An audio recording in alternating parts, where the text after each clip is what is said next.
सूरत शहर के Jahangirpura police station में दर्ज 52.770 ग्राम मेथामटेफाइन ड्रग्स के मामले में पिछले 9 महीनों से फरार आरोपी को मुंबई से गिरफ्तार करने में सूरत शहर एसओजी को सफलता मिली।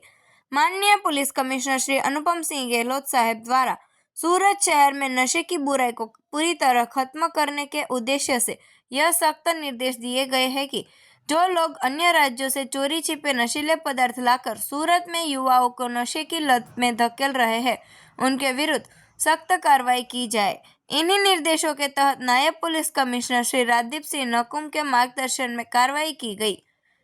इस निर्देश के अनुसार एसओजी के पीआई एपी चौधरी साहब ने टीमों का गठन किया ताकि नशीले पदार्थों का व्यापार करने वाले और फरार आरोपियों को पकड़कर कानूनी कार्रवाई की जा सके।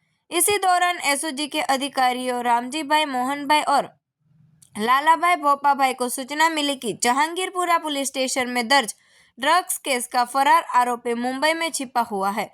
नायब पुलिस कमिश्नर की अनुमति लेकर टीम मुंबई रवाना की गई।